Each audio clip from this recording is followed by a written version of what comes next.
Russians have now officially started to dismantle their own air defense, leaving even more gaps for Ukraine to exploit. All of this was done solely to increase the number of strikes on Ukraine, as Russia has begun converting its existing air defense missiles into ground attack ballistic missiles.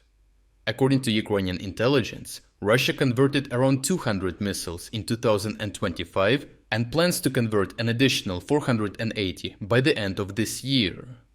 However, as these missiles were never designed for such ground attack purposes, their accuracy is horribly ineffective.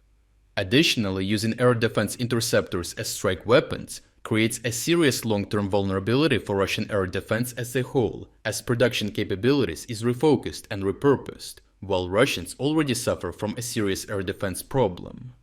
Russian air defenses are already placed under significant strain, with Russian military analysts stating that Russia is experiencing a true air defense shortage.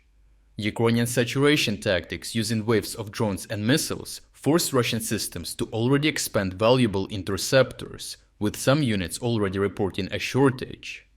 Instead of addressing this shortage, the Russian leadership has decided to prioritize offensive strikes against Ukraine. This decision may exploit Ukraine's own shortage of ballistic missile interceptors, but it leaves Russia with a thinner and less capable defensive shield of its own, while Ukraine works to strengthen theirs instead. Despite this obvious misalignment of priorities, Russia is now focusing massively on launching as many of them as possible to strike targets across Kyiv. The latest Russian strike involved 24 ballistic missiles, 4 Zircon missiles, and more than 100 drones. Russians deployed ballistic missiles with cluster warheads to target warehouses within the city. As a result of the attacks, 17 people were killed, more than 40 were injured, and fire raging for hours. Simultaneously, Russia is importing additional offensive capacity while prioritizing missiles that weaken or fail to replenish its homeland defense. A North Korean missile unit has recently been deployed to the Voronezh region to support missile strikes against Ukraine. The contingent includes approximately 6 individual ballistic missile launchers and more than 120 ballistic missiles. These North Korean missiles and launchers will soon enable Russia to conduct even larger salvos and more frequent attacks on Ukraine, putting Ukraine's air defense network under increasing strain. However, destroying the launchers before firing may be more realistic than attempting to intercept every missile after launch. Ukrainian Foreign Minister Andriy Sybiha has declared that North Korean missile installations or systems deployed to attack Ukraine are legitimate military targets. President Volodymyr Zelensky has additionally made a decree to prioritize the destruction of Russian ballistic missile launchers to reduce the number of strikes against Ukraine. Zelensky stressed that Ukrainian forces already know how to track the locations of the launchers with the help of Western intelligence support. At the same time, Ukraine is working together with European partners to produce an anti-ballistic missile air defense system as a long-term solution.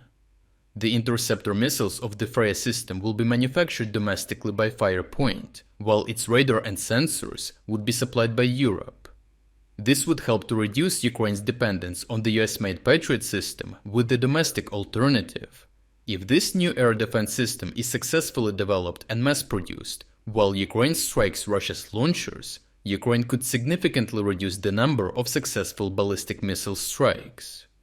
Moscow is now exploiting Ukraine's temporary shortage, but it is encouraging Ukraine to destroy Russian launchers and accelerate a European replacement for Patriot. Overall, diverting air defense interceptors into ground attack missiles is Russia's biggest mistake, because they are trading long-term homeland protection for short-term strike capacity against Ukraine. Every gap in Russian protection, which they voluntarily make, creates additional opportunities for Ukraine, which they can exploit. Additionally, importing North Korean missiles increases short-term attack volume, but does nothing to repair the growing defensive vulnerability inside Russia. Russia is trying to exploit Ukraine's temporary shortage by creating a potentially longer-term shortage in its own defensive system. To watch uncensored combat footage that we used in this report, check out our interactive news map. Here we are unrestricted by the YouTube policies and can finally show you the full uncut version of what really happened. But what is even more important, This map will give you access to all our analysis of significant events that go far beyond of what we can include in our short daily videos. Finally, we are officially releasing the second generation of our interactive map. What you are seeing on your screen right now is a significantly enhanced and far more powerful version of the map that has even more advanced features and news analytics tools. To celebrate the launch of the new map, we are also launching a 50% sale on all subscription plans.